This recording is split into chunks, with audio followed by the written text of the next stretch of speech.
Lifeblood looks kind. It glows softly. It restores. It feels pure, almost sacred, in a world as ruined and violent as Hallownest. Lifeblood seems like one of the few things that still offers comfort, a blue radiance in the dark, a promise that damage can be undone, that a broken body can be made whole again. But in worlds like this, healing is rarely innocent, because the most terrifying possibility is not that lifeblood fails to heal, it's that it succeeds in the wrong way. What if lifeblood is not restoring your body, but teaching it to belong to something else? In Hollow Knight, lifeblood is usually treated as a mysterious blessing, a useful substance, a sacred fluid, a hidden source of extra vitality that exists at the edges of the world, outside the ordinary cycle of injury and survival. And on the surface, that reading makes sense. Lifeblood protects. It grants temporary strength. It appears in shrines, cocoons, and secret places. It carries an aura of reverence instead of obvious corruption. But the deeper you look, the stranger lifeblood becomes. Because lifeblood does not feel like ordinary health. It does not feel like recovery in the natural sense. It feels supplemental, external, layered on top of life rather than arising from within it. And that is what makes it so unsettling. So in this video, I want to explore a darker possibility. Lifeblood is horrifying because it may not be healing at all. It may be an invasive form of vitality, a foreign biological force that does not repair life, but temporarily overrides it. Section 1. Why lifeblood feels different from ordinary life. The first thing that makes lifeblood disturbing is that it does not behave like ordinary biological restoration. Normal healing is local. It is slow. It belongs to the organism itself. Wounds close. Damage stabilizes. Energy returns through processes the body already understands. But lifeblood feels different. It appears almost instantly. It manifests as excess. Not the body recovering its lost function, but the body being granted an added reserve that was never originally its own. That distinction matters. Because the difference between healing and augmentation is the difference between restoration and intrusion. Healing returns an organism to itself. Augmentation gives it something beyond itself. And lifeblood has always felt closer to the second category. It does not read like a body repairing its original integrity. It reads like an external layer of survival being imposed over a damaged system. A temporary second skin of vitality. That is the first warning sign, because when a world presents extra life as something detachable, transferable, and externally supplied, it raises a disturbing question. Is this still your life at all? Or is it borrowed function from something else? Section 2. Lifeblood is too external to feel safe. There is something visually and thematically alien about lifeblood. Its color separates it from the rest of Hallownest's dying organic palette. Its shrines feel isolated. Its cocoons feel less like ordinary biological structures and more like sealed reservoirs. Lifeblood never feels fully integrated into the world's familiar logic of hunger, infection, decay, and sacrifice. Instead, it sits beside that logic, not exactly opposing it, but not entirely belonging to it either. That is what makes it uncanny. Things that belong naturally to a world tend to connect cleanly with its systems. They have origin, function, exchange, and consequence. But lifeblood feels like a pocket phenomenon, a side current, a hidden stream of vitality that can be tapped, but not fully explained. And in horror, the external source of vitality is almost never benign, because once life can be added from outside, the organism stops being a closed system. Its boundaries become negotiable. And when bodily boundaries become negotiable, identity becomes negotiable too. That is the deeper fear inside lifeblood.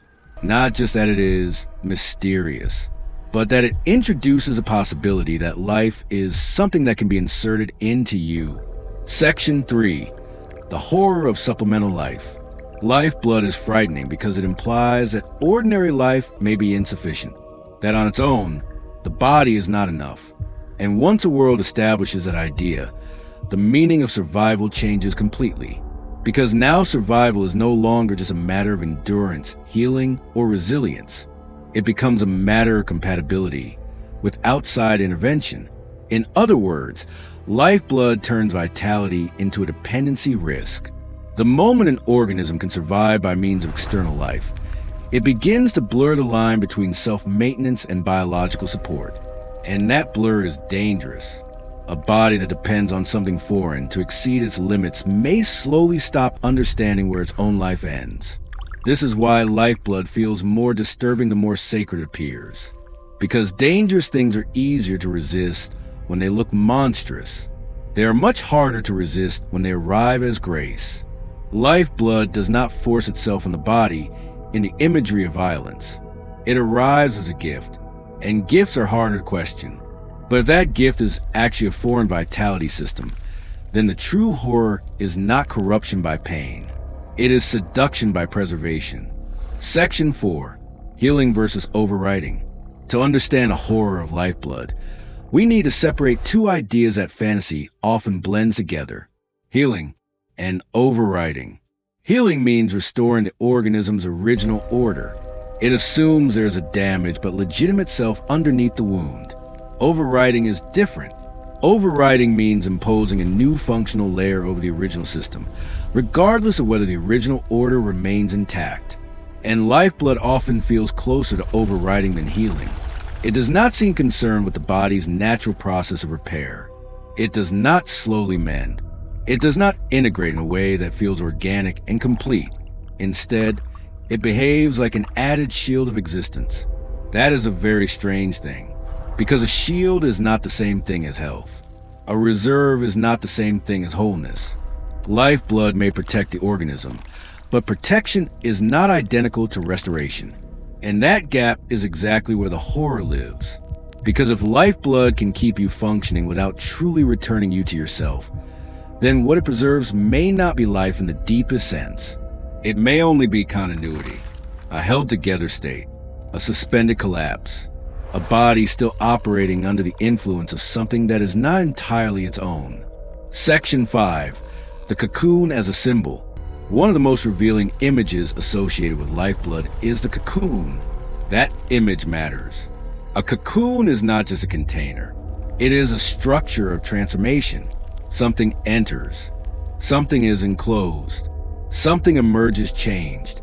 That symbolic language is impossible to ignore, because if lifeblood is repeatedly stored, protected, or associated with cocoon-like forms, then the game is subtly linking it to metamorphosis.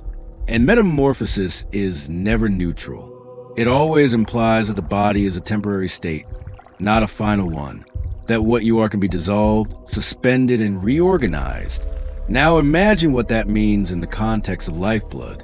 The substance is not merely healing from outside. It may be inviting the body into a different logic of life, one in which survival is achieved not by restoration, but by transition into another condition. The cocoon suggests that lifeblood does not simply defend life. It may prepare for change. And that possibility makes every blessing feel slightly predatory. Section 6. Sacred fluids are rarely innocent. Across dark fantasy and horror, sacred fluids are almost never just symbols of blessing. They are vehicles of transfer. They carry power, memory, corruption, lineage, mutation, divinity, or claim. Once life is represented as a fluid, it becomes something that can be moved from one body to another. Something distributable, something collectible, something that can cross boundaries. That is always dangerous, because the body stops being sovereign. If vitality can be poured in, then ownership of life becomes unstable. Lifeblood fits this pattern disturbingly well. It is luminous, revered, hidden, and powerful. It offers extra survival without feeling like normal recovery. It behaves less like blood in the human sense, and more like a sacred biological medium. And media are never neutral. A medium does not merely carry life. It shapes how life is transmitted. So the horror of lifeblood may lie in this. It is not just energy. It is a carrier, a fluid form of biological permission, allowing a body to continue, but perhaps only by admitting something foreign into its definition of self. Section 7. Why it feels holy. Part of what makes Lifeblood so effective as horror is that it does not present itself as horror. It presents itself as holiness. Blue glow, stillness, secret shrines, protected spaces, a feeling of reverence rather than disgust. But holiness can be one of the most powerful disguises in dark fantasy, because the sacred does not ask whether something is safe for you, only whether it belongs to a higher order, and that difference changes everything. If Lifeblood is holy, that does not mean it is compassionate. It may simply mean it answers to a logic beyond ordinary life, a logic that values preservation, transformation, or biological expansion in ways the individual organism cannot control. That is why Lifeblood feels both comforting and wrong. It radiates protection, but it also radiates distance, as though what it offers is real, while still not being meant for creatures like us in any complete or natural way. Section 8. The true horror of false healing. The phrase false healing does not mean Lifeblood does nothing. It may work extremely well. That is what makes it terrifying. The worst healing is not healing that fails. It is healing that succeeds while quietly changing the definition of what counts as alive. If Lifeblood can sustain a body without truly restoring its original integrity, then it offers a dangerous bargain. You may continue, but not entirely on your own terms. Your pain may be covered. Your weakness may be deferred. Your collapse may be postponed, but the price may be subtle estrangement from your original biological identity. And that is a much deeper horror than injury, because injury threatens the body. False healing threatens the self. Lifeblood may not be frightening because it harms you. It may be frightening because it helps you in a way that makes the boundary between you and something else harder to see. So maybe the horror of Lifeblood is not that it is corrupted. Maybe the horror is that it feels too pure, too gentle, too beautiful, too ready to preserve life without asking what that preservation means. In a dying kingdom, any source of extra life feels like mercy. But mercy from an unknown biological order is never simple. Because once survival can be supplied from outside, the organism is no longer alone inside itself. And that may be the dark truth hidden inside Lifeblood. It does not merely heal. It intervenes. It does not simply restore what was lost. It offers an alternate way of continuing, a luminous form of survival, a sacred intrusion, a promise that the body can go on, even if what goes on is no longer entirely the same thing. Lifeblood is beautiful, and that may be exactly why it is horrifying.